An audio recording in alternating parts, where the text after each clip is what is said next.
கீழே நின்றுட்டு இருந்தவன், என்னப்பா ஏன் என்ன நிறுத்தின, இன்னும் ஏதாவது வேணுமா உனக்கு அப்படின்னா குதிரையில் இருந்தவன். இவன் மெதுவாக வாயை திறந்து அந்த குதிரையையும் என்கிட்ட கொடுத்துருங்களேன்னா. அந்த குதிரை வீரன் இப்போ ஒரு கணம் யோசனை பண்ணி பார்த்தான். உடனே என்ன பண்ணான் தெரியுமா, தன்கிட்ட இருந்த குதிரை சவுக்கை எடுத்தான். குதிரை சவுக்கால அந்த ஆளை வாங்குவாங்கன்னு வீசி தள்ளிவிட்டான். இவ்வளவு சவுக்கடியும் வாங்கிக்கிட்டு இந்த ஆள் என்ன பண்ணான் தெரியுமா, சிரிக்கிறான். அடி வாங்கிட்டு யாராவது சிரிப்பாங்களா? குதிரை வீரனுக்கு ஒன்றும் புரியல. என்னப்பா அது, ஏன் இப்படி அடி வாங்கிட்டு இப்படி சிரிக்கிறியே அப்படின்னு கேட்டான். இப்போ அந்த வழிப்போக்கன் சொல்கிறான், ஐயா நான் இப்படி சிரிக்கிறதுக்கு காரணம் இருக்கு.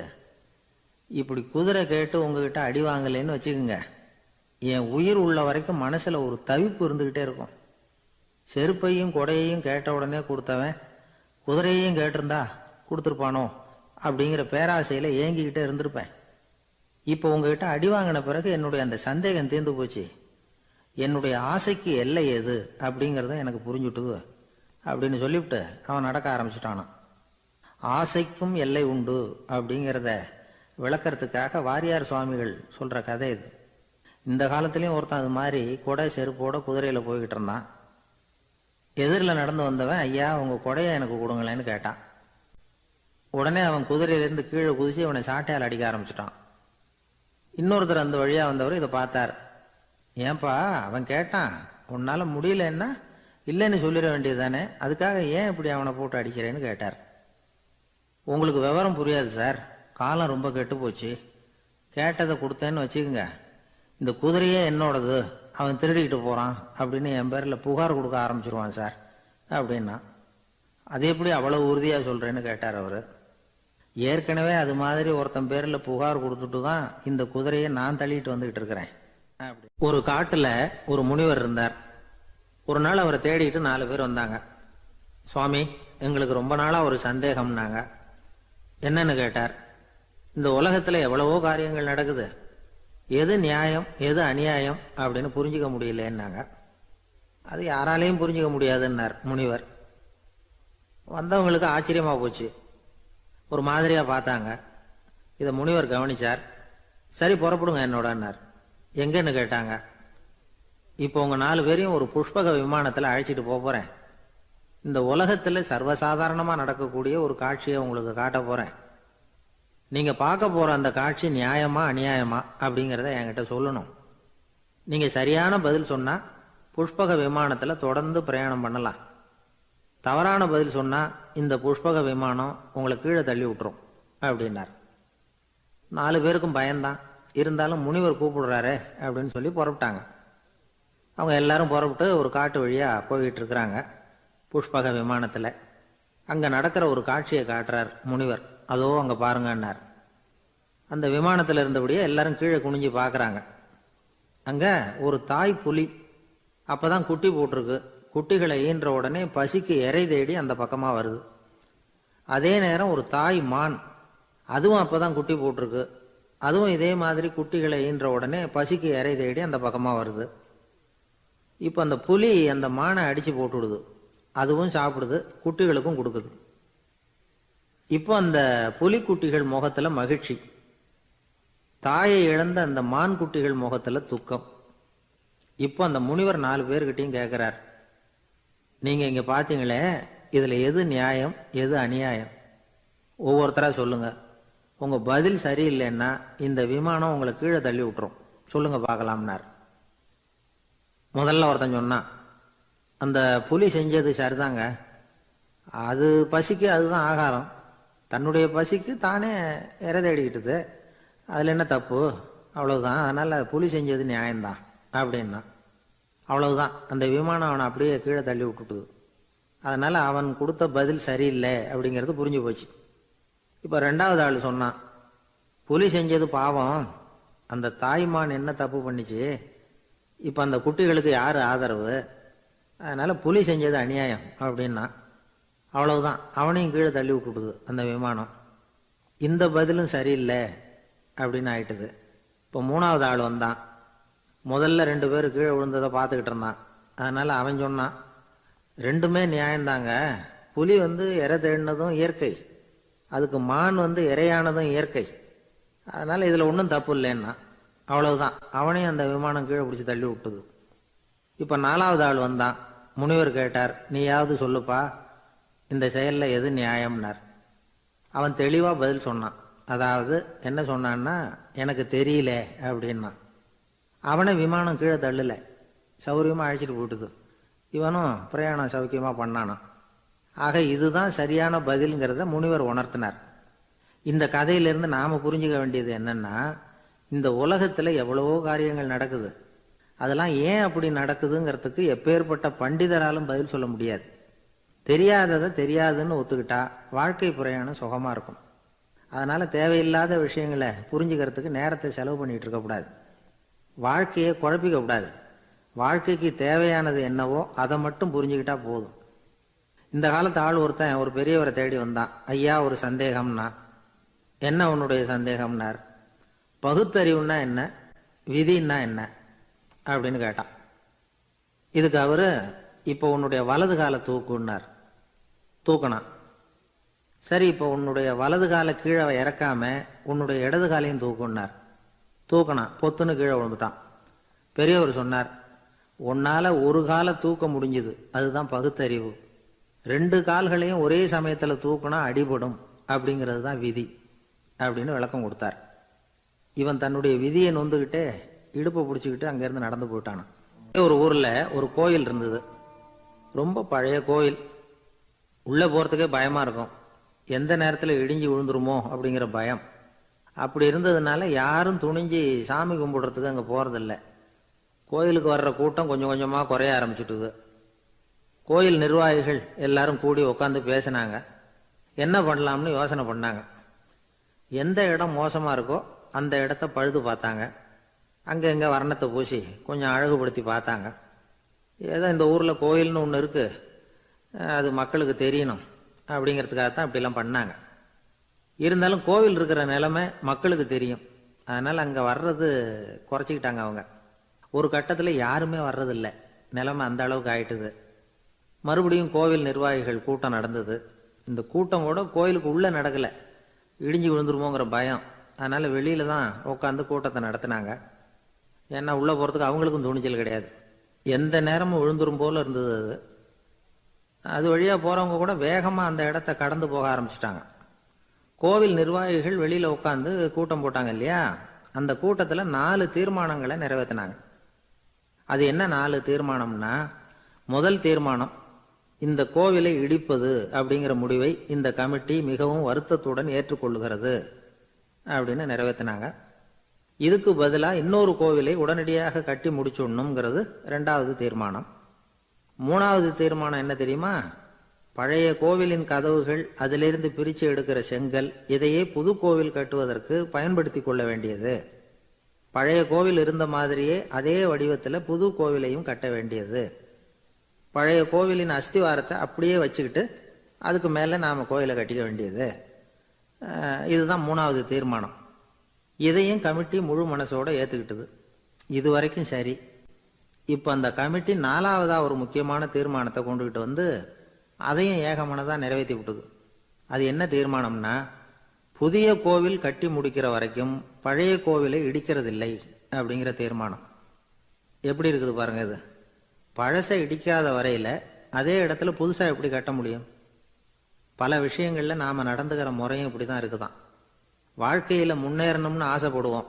அதே நேரத்தில் அந்த முன்னேற்றத்துக்கு எது தடையாக இருக்கோ அதை விட்டு விடுறதுக்கும் மனசு வராது. வெளிநாட்டில் ஒரு பெரிய விருந்து நடந்துக்கிட்டு இருந்துதான். எல்லாரும் மது கோப்பையும் கையுமா அலைஞ்சிக்கிட்டு இருக்கிறாங்க. ஒருத்தர் மட்டும் கையில் எதுவும் இல்லாமல் ரொம்ப நல்ல பிள்ளையா சாதுவா ஒரு ஓரமாக தனியாக உட்காந்துருக்கிறார். அவர்கிட்ட நெருங்கி, வாங்க மது சாப்பிடலாம் அப்படின்னு கூப்பிட்டாங்களாம். என்னை வற்புறுத்தாதீங்க, நான் என் மனசுக்குள்ள உறுதியாக தீர்மானம் பண்ணிவிட்டேன் அப்படின்னாராம். என்ன தீர்மானம் பண்ணியிருக்கீங்க அப்படின்னு கேட்டிருக்காங்க. ஏற்கனவே முழு போதையில் இருக்கும் பொழுது மறுபடியும் மது கோப்பையை தொடரதில்லை அப்படின்னு தீர்மானம் பண்ணியிருக்கேன் அப்படின்னாராம். ஒரு ஊரில் ஒரு பெரியவர் இருந்தார். ஒரு நாள் அவரை தேடி ஒருத்தர் வந்தார். ஐயா, நான் கடவுளை பரிபூர்ணமாக நம்புகிறேன் அப்படின்னார். சரி, அந்த நம்பிக்கை உனக்கு எப்படி வந்ததுன்னு கேட்டார் இவர். அவர் சொல்ல ஆரம்பித்தார். ஐயா, எனக்கு கல்யாணம் ஆகி 10 வருஷம் ஆச்சு. ஆனாலும் குழந்தை பாக்கியம் இல்லை. அதுக்கு என்ன காரணமாக இருக்கும்னு நான் யோசனை பண்ணிகிட்டு இருந்தப்போ நண்பர் ஒருத்தர் ஒரு ஆலோசனை சொன்னார். உனக்கு மதப்பற்று இல்லை, எந்த கடவுளையுமே நம்ப மாட்டேங்கிற, அதுதான் காரணம். கடவுளை நம்பு, உனக்கு குழந்தை பாக்கியம் கிடைக்கும் அப்படின்னார். அவர் அப்படி சொன்னாரே தவிர எனக்கு சந்தேகம்தான். இருந்தாலும் அவர் சொன்னபடியும் நடந்து தான் பார்ப்போமே அப்படின்னு முடிவு பண்ணேன். கடவுளை நம்ப ஆரம்பித்தேன். அந்த வருஷமே அழகான ஆண் குழந்தை பிறந்தது. எல்லாம் இறைவன் அருள் அப்படின்னார். இவர் இப்படி சொன்னதை கேட்டதும் அந்த பெரியவர் சொன்னார், நீ சொல்றதெல்லாம் சரிதான், இருந்தாலும் இந்த காலத்தில் எந்த ஒரு காரியமாக இருந்தாலும் அதை சோதனை செஞ்சு பார்த்துட்டு தான் ஒரு முடிவுக்கு வந்து சேர முடியும். அறிவுபூர்வமான முடிவு அதுவாக தான் இருக்கும். அறிவியல் சோதனைகள் அப்படித்தான். ஒரு குறிப்பிட்ட விஷயத்தை பற்றி எத்தனை தடவை சோதனை பண்ணாலும் ஒரே முடிவு தான் கிடைக்கணும். அதுதான் சரியாக இருக்கும். அதனால் இப்போ மறுபடியும் ஒரு சோதனைன்னார். என்ன செய்யணும் அப்படின்னு கேட்டார் இவர். கடவுள்கிட்ட ஒரு பெண் குழந்தை வேணும்னு கேளு. முதல்ல ஆண் குழந்தையை கொடுத்தது மாதிரியே இப்போ ஒரு பெண் குழந்தையையும் கொடுக்குறாரா பார்க்கலாம் அப்படின்னார். சரின்னு சொல்லி இவர் அதே மாதிரி முயற்சி பண்ணினார். அதுக்கப்புறம் அவர் இந்த பெரியவர்கிட்ட வரவே இல்லை. கொஞ்ச காலம் கழித்து இவரே அவரை தேடிக்கிட்டு போய் கதவை தட்டினார். அவர் கதவை திறந்தார். என்ன ஆச்சு, கடவுள் கண் திறந்தாரா அப்படின்னு கேட்டார். அவர், அந்த சமாச்சாரம்லாம் நமக்கு வேணாம் சார். முதல் தடவை அது ஏதோ தற்செயலாக ஏற்பட்ட ஒரு சாதகம். இப்போ நீங்கள் 2வது தடவை சொன்ன பிறகு தினமும் கடவுளை வேண்டிக்கிட்டு தான் இருக்கிறேன், ஒன்றும் நடக்கலை அப்படின்னார் ரொம்ப விரக்தியாக. ஒரே ஒரு தோல்வியில் உங்கள் நம்பிக்கையெல்லாம் பறந்து போயிடுது பார்த்தீங்களா அப்படின்னார் அந்த பெரியவர். எல்லாம் நல்ல விதமாக நடக்கிற வரைக்கும் நம்பிக்கை, எதிர்பார்த்தது தோல்வியில் முடிஞ்சுட்டுதுன்னா அவநம்பிக்கை. மற்றவர்கள் பேரில் வைக்கிற நம்பிக்கை எந்த நேரத்திலையும் விவகாரமாகி விடக்கூடிய சாத்தியம் உண்டு. நாம் நம்பிக்கை வைக்க வேண்டியது நம்ம கிட்ட தான், நமக்குள்ளே இருக்கிறார் கடவுள். எனவே நம்ம பேரில் நாம் வைக்கிற நம்பிக்கை தான் உண்மையான கடவுள் பக்தி. நிபந்தனையற்ற நம்பிக்கையாக அது இருக்கணும். எல்லாம் நல்லபடியாக நடந்துக்கிட்டு இருந்தால் எந்த முட்டாளுக்கும் நம்பிக்கை வரத்தான் செய்யும் அப்படிங்கிறது ஒரு பெரிய ஒரு கருத்து. தியானத்தின் மூலமாக தான் உனக்குள்ள ஆழமாக தோண்டுனா உன்னுடைய அடி ஆழத்தில் நம்பிக்கை வந்து அப்படி ஊற்றெடுக்கும், அதை பார்க்க முடியும் அப்படிங்கிறது பெரியவர்கள் சிந்தனை. ஒரு குழந்தை அப்பாவை பார்த்து என்னப்பா பண்ணுறேன்னு கேட்டுதான். பிரார்த்தனை பண்ணிட்டு இருக்கிறேன்னாராம் அப்பா. பிரார்த்தனை பண்ணுனா என்ன கிடைக்கும் அப்படின்னு கேட்டுதான் குழந்தை. எல்லாம் கிடைக்கும் அப்படின்னாராம் அப்பா. நீ வச்சிருக்கிறிய பேனா அது கூட கிடைக்குமான்னு கேட்டுதான் குழந்தை. கிடைக்குமேன்னு இருக்கார். அப்படின்னா அந்த பேனாவை என்கிட்ட கொடுத்துரு, நீ பிரார்த்தனை பண்ணி வேற பேனா வாங்கிக்கோ அப்படின்னு தான் அந்த குழந்தை. எனக்கு தெரிஞ்ச ஒருத்தர் இருக்கார். அவர் ஒரு பெரிய காவல்துறை அதிகாரி, ரொம்ப கண்டிப்பானவர். அவரை கண்டாவே எல்லாரும் பயப்படுவாங்க. அப்படிப்பட்டவர் வீட்டுக்கு போனால் அப்படியே அடியோட மாறிடுவார். அங்கே போய் பார்த்தீங்கன்னா குழந்தைகளோட குழந்தையா அவர் விளையாடிக்கிட்டு இருப்பார். அலுவலக சமயத்தில் பார்த்தீங்கன்னா குதிரை முதுகில் அவர் உட்காந்துருப்பார். வீட்டில் பார்த்தீங்கன்னா அவர் முதுகில் குழந்தை உட்காந்துருக்கும். அவர் குதிரை மாதிரி போயிட்டு இருப்பார். இது எப்படிங்க முடியுது உங்களால் அப்படின்னு கேட்டாங்க. அது ஒன்றும் இல்லை, இங்கே வீட்டுக்கு வந்த உடனே என்னோட மனசை தனியாக எடுத்து வச்சிருவேன் அப்படின்னார். அது என்னங்க உங்கள் சட்டப்பயிலியாக இருக்குது மனசு, அது தனியாக எடுத்து வைக்கிறதுக்கு அப்படின்னு கேட்டாங்க. அப்படி இல்லைங்க, இது ஒரு பயிற்சி, மனப்பயிற்சி, அவ்வளவுதான் அப்படின்னார். இப்படி சமயம் பார்த்து மனசை தனியாக வச்சுவிட தெரிஞ்சவங்க வாழ்க்கையில் எப்பவும் உற்சாகமாக இருப்பாங்க அப்படிங்கிறது பெரியவங்க கருத்து. ஒரு டாக்டர் ஆஸ்பத்திரியில் இருக்கிற வரைக்கும் டாக்டராக இருக்கலாம். அவர் மனைவிகிட்டையும் அவர் டாக்டராக இருக்க வேண்டிய அவசியம் இல்லை. ஒரு வக்கீல் வந்து கோர்ட்டில் இருக்கிற வரைக்கும் வக்கீலாக இருக்கலாம். வீட்டுக்கு வந்ததுக்கு அப்புறமும் வக்கீலாக இருக்க வேண்டிய அவசியம் கிடையாது. வீட்டில் வந்து குழந்தைகள்கிட்ட விளையாடும் பொழுதும் அதுகள்கிட்ட ஃபீஸு கேட்டுக்கிட்டு இருக்கக்கூடாது. நாம் எப்படி இருக்கணும்னு பெரியவங்க சொல்கிறாங்கன்னா, மனசோட சேரக்கூடாதான். அப்படி சேராமல் வாழ்க்கையை கவனிக்கணுமா. மனசை அப்படியே தனியாக எடுத்து பக்கத்தில் வச்சுடணும். அப்படின்னா அதை அப்படியே தூக்கி எறிஞ்சுடு அப்படின்னு அர்த்தம் இல்லை. ஏன்னா மனசுங்கிறது நமக்கு உபயோகப்படக்கூடிய ஒன்று தான். எப்போ எப்போ அது தேவையோ அப்பப்போ எடுத்து உபயோகப்படுத்திக்கணும். தேவைப்படுறப்போ எடுத்து கண்ணாடியை மாட்டிக்கிறோம்ல, படிக்கும் பொழுது கண்ணாடி தேவைப்படுது, எடுத்து மாட்டிக்கிறோம் இல்லையா, அது மாதிரி. கணக்கு போடுறதுக்கு மனசு தேவை. கடைக்கு போய் ஒரு பொருள் வாங்குகிறோம், காசு கொடுக்குறோம், மீதி சில்லறை சரியாக இருக்கா அப்படின்னு எண்ணி பார்த்து வாங்க வேண்டியிருக்கு. அந்த சமயத்தில் மனசை எடுத்து தனியாக வச்சுட்டேன் அப்படின்னு சொல்லிட்டு இருக்கக்கூடாது. பரீட்சைக்கு படிக்க வேண்டியிருக்குது, படித்ததையெல்லாம் அப்படியே நினைவில் வச்சுக்க வேண்டியிருக்கு. அந்த சமயத்தில் மனசை தூக்கி எறிஞ்சுட்டேன் சார் அப்படின்னு சொல்லிட்டு இருக்கக்கூடாது. அப்படி சொன்னால் பரீட்சை நம்மளை தூக்கி எறிஞ்சிடும். அதனால் தேவைப்படுறப்போ மனசை உபயோகப்படுத்தணும். தேவையில்லாதப்போ அது தனியாக ஓய்வு எடுத்துக்க விட்டுடணும். இப்படி நாம் பழக்கப்படுத்திக்கிட்டா வாழ்க்கைங்கிறது நமக்கு புதுசாக தெரியுமா. மனசுக்கும் ஒரு சக்தி கிடைக்கும்.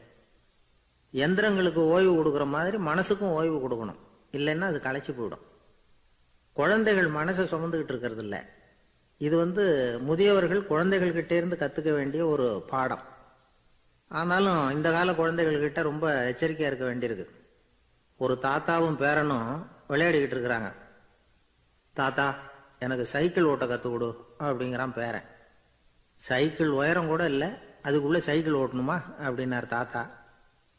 ஏன் தாத்தா, ரயில் ஓட்டுறாரே, அவர் என்ன ரயில் நீளமா இருக்கார் அப்படின்னு கேட்டானா அந்த பையன். ஒரு நல்ல நகைச்சுவை எப்படி இருக்கணும், இதுக்கு ஒவ்வொருத்தர் ஒவ்வொரு மாதிரியான விளக்கத்தை கொடுத்துருக்குறாங்க. ஆனா கலைவாணர் NS கிருஷ்ணன் கொடுக்குற விளக்கம் என்ன தெரியுமா? நகைச்சுவைங்கிறது அடுத்தவங்களுக்கு துன்பம் கொடுக்காம இருக்கணும், அடுத்தவங்க மனசை புண்படுத்தக்கூடாது, அதுதான் சிறந்த நகைச்சுவை அப்படிங்கிறார். அதுக்கு அவர் உதாரணமும் கொடுக்கிறார். ஒரு ஏரி ஓரமா 2 பசங்க நடந்து போயிட்டு இருக்கிறாங்க. அதுல ஒருத்தன் பணக்கார வீட்டு பையன், இன்னொருத்தன் ஏழை. இவங்க 2 பேரும் போயிட்டு இருக்கிறாங்க. வழியில் ஒரு இடத்துல ஒரு ஜோடி செருப்பு இவங்க கண்ணில் படுது.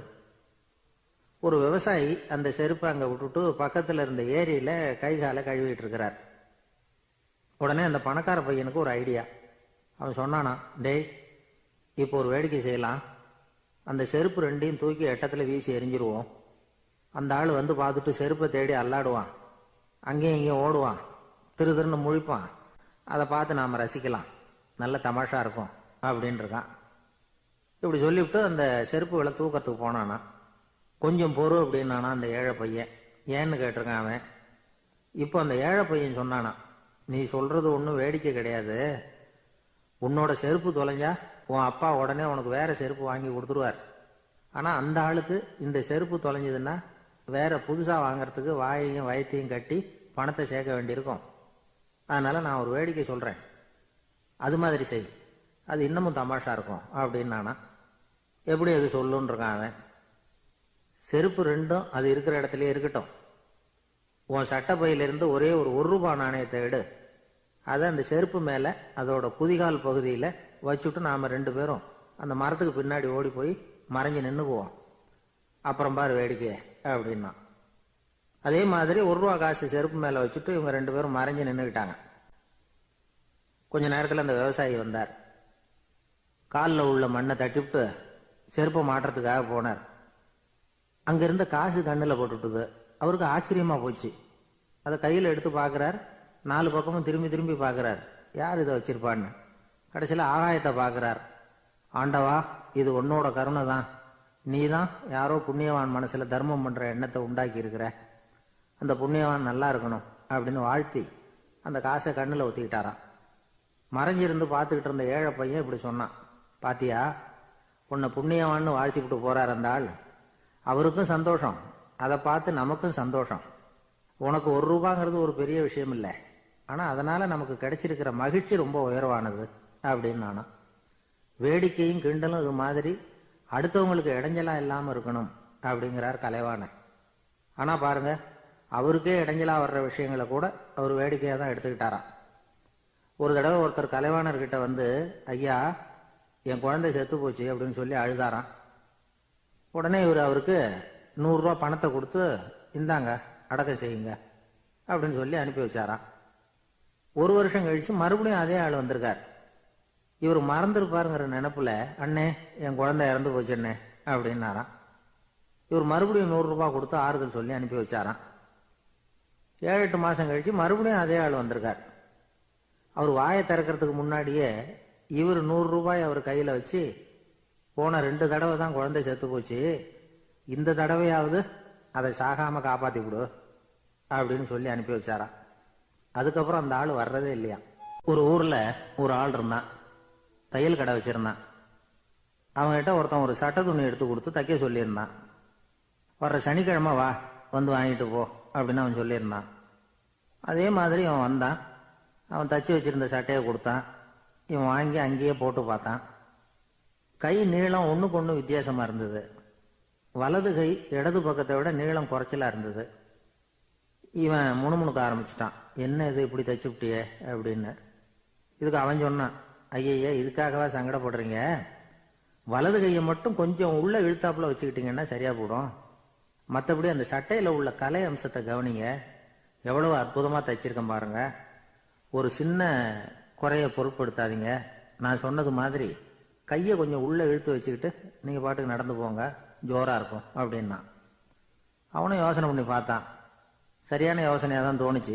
கொஞ்சம் முயற்சி பண்ணி வலது கையை உள்ள இழுத்து சட்டை சரியாக இருக்கிறது மாதிரி பண்ணிட்டான். இப்போ மறுபடியும் ஒரு பிரச்சனை. வலது கையை உள்ள இழுத்த மாதிரி வச்சுக்கிட்டதும் முதுகு பக்கம் கொஞ்சம் துணி தளர்ந்து தொங்குறது மாதிரி ஆயிட்டுது. என்னது முதுகு பக்கம் துணி குவிஞ்சுட்டுதே, அப்படியே தொங்குறது மாதிரி இருக்க அப்படின்னு அவன் மறுபடியும் ஆரம்பிச்சான். ஐயா இதுக்காகவா கவலைப்படுறீங்க, உடம்பு அதுக்கு தகுந்த மாதிரி கொஞ்சம் வளைச்சிக்கிட்டா போச்சு. இதுக்காக அந்த அழகான தையலை பிரித்து அதில் உள்ள கலை அம்சத்தை கெடுக்கிறதுக்கு என் மனசு இடம் கொடுக்கல. எவ்வளவுக்கு தளர்த்தியா இருக்கோ அவ்வளவுக்கு கொஞ்சம் உடம்ப வளைச்சி அப்படியே வச்சுங்க, சரியா போடும் அப்படின்னா. இதுவும் நல்ல யோசனையா போடுது அப்படின்னு நினைச்சானா இவன். சரின்னு சொல்லிவிட்டு புறப்பட்டான். தெருவில் இறங்கினான். கையை கொஞ்சம் உள்ள இழுத்தான், உடம்ப கொஞ்சம் வளைச்சி வச்சுக்கிட்டான், சட்டைக்கு தகுந்த மாதிரி பண்ணிக்கிட்டான். அப்படியே மெதுவாக நடந்து போனான். இப்போ எதிரில் இன்னொருத்தன் வந்தான். இவனை பார்த்தான். இவன் போட்டிருக்கிற சட்டையை பார்த்தான். ஆஹா அற்புதமா இருக்கு. நான் சும்மா சொல்லக்கூடாது, ரொம்ப நல்லா இருக்குது இது. நிச்சயமா இது இந்த ஊர் மேல தெருவில் ஒருத்தன் இருக்கிறானே அவன் தைச்சதா தான் இருக்கணும் அப்படின்னு நானா. இதை கேட்டதும் உனக்கு ஆச்சரியம் ரொம்ப. எப்படி அவ்வளவு கரெக்டா கண்டுபிடிச்சிங்க அப்படின்னு கேட்டிருக்கான். இதுக்கு அந்த வழிபோக்கன் சொன்னானா, அவன் ரொம்ப கெட்டிக்காரன். உங்களை மாதிரி உடம்பும் கையும் வளைஞ்சு போன ஒரு ஆளுக்கு அவனை தவிர வேற யாராலையும் இவ்வளவு பொருத்தமான சட்டையை தைக்க முடியாது அப்படின்னு நானா. பாருங்க, அவனுக்காக இவன் அனுசரிக்க போய் இவனோட நிலைமை எப்படி ஆயிட்டுது பாருங்க. இதே மாதிரி தான் சில சடங்குகளும் சம்பிரதாயங்களும் நம்மளை கோமாளி ஆக்கி விட்டுரும். எதுவா இருந்தாலும் அதுல அறிவுபூர்வமான அணுகுமுறை அவசியம். ஒரு நர்ஸ் அவசரமா ஓடி வந்து டாக்டர் கிட்ட சொல்லிச்சான், டாக்டர் ஒரு தப்பு நடந்து போச்சு. 10ஆம் நம்பர் பெட்ல இருக்கிற பேஷண்ட்டுக்கு காலில் ஆபரேஷன் பண்றதுக்கு பதிலா கையில் ஆபரேஷன் பண்ணிவிட்டீங்க. கையை ஆபரேஷன் பண்ண வேண்டிய ஆள் 7ஆம் நம்பர் பெட்ல இருக்கார் அப்படின்னு தான். இதுக்கு அவர் பதட்டப்படாம சொன்னாராம், பரவாயில்ல இவரை தூக்கி 7ஆம் நம்பர் பெட்ல போட்டுரு அப்படின்னாராம். ஒரு காட்டுல ஒரு நரி இருந்தது. ஒரு நாள் காலை நேரம் அது தன்னுடைய இருப்பிடத்திலிருந்து வெளியில வந்தது. கொஞ்ச தூரம் நடந்து வந்தது. அப்பதான் அது தன்னோட நிழலை கவனிச்சு பார்த்தது. பார்த்தா அது ரொம்ப நீளமா பெருசா இருக்குது. காலை நேரத்துல நிழல் அப்படித்தானே இருக்கும். ஆனா அந்த நரிக்கு அந்த விஷயம் தெரியல. தன்னுடைய நீண்ட பெரிய நிழலை பார்த்து ஆச்சரியப்பட்டது. ஆஹா, நாம இவ்வளவு பெருசாவா இருக்கிறோம் அப்படின்னா என்னுடைய காலை சாப்பாட்டுக்கு ஒரு யானை இல்லைன்னா ஒரு ஒட்டகம் கிடைச்சாதான் சரியா இருக்கும் போல இருக்கு அப்படின்னு முடிவு பண்ணிக்கிட்டது. உடனே ஒரு யானை அல்லது ஒட்டகத்தை தேடி அலைஞ்சது, எங்க கிடைக்கும்னு. கிடைக்கவே இல்லை. மத்தியானம் 12 மணி ஆயிட்டுது. பசியோட அலையுது. இப்ப தன்னோட நிழலை பார்த்தது. அது மத்தியான நிழல் எப்படி இருக்கும், அது ரொம்பவும் குறுகி போய் தெரிஞ்சது. உடனே அந்த நரி என்ன நினைச்சுக்கிட்டு தான் தெரியுமா, காலை ஆகாரம் சாப்பிடாததுனால நம்ம உடம்பு இப்படி அழிச்சு போட்டுதே அப்படின்னு நினைச்சுக்கிட்டு தான். கொஞ்ச நேரம் கழிச்சு மறுபடியும் தன்னுடைய நிழலை பார்க்குது. அது இன்னமும் குறுகி போய் காலடியிலேயே வந்துட்டுது. அதுக்கு பயமா போயிடுது. ஐயையோ, இன்னும் கொஞ்ச நேரத்துல நாம இறந்துருவோம் போல இருக்க. இப்ப என்ன செய்யறது? இந்த சமயத்துல ஒரு எறும்பு கிடைச்சா கூட போதும், அதை நம்ம காலை ஆகாரமா நினைச்சு சாப்பிட்டுள்ளாமே அப்படின்னு நினைச்சுதான். நம்முடைய நிழல் கூட நம்மள மாதிரியே தான் அடிக்கடி மாறிக்கிட்டே தான் இருக்குது. அது எப்பவும் ஒரே மாதிரி இருக்கிறது இல்ல. மனிதனுக்கு ஏற்படுகிற தன்முனைப்பு இருக்கு பாருங்க, ஈகோ, அது கூட ஒரு நிழல் மாதிரி தானா. அப்படி நினைக்க ஆரம்பிச்சுட்டா அதனால ஏதும் பிரச்சனை வராதான். தன்முனைப்பை நிழல் போலவே ஏற்றுக்கொள்ளுங்கள் அப்படிங்கிறது பெரியவங்க கருத்து. ஒரு காரியத்தை வெற்றிகரமா நல்ல விதமா செஞ்சு முடிக்கிறோம்னு வச்சுக்கோங்க, அந்த சமயத்துல ஒரு வித நுட்பமான தற்பெருமை நமக்குள்ள உண்டாகுது.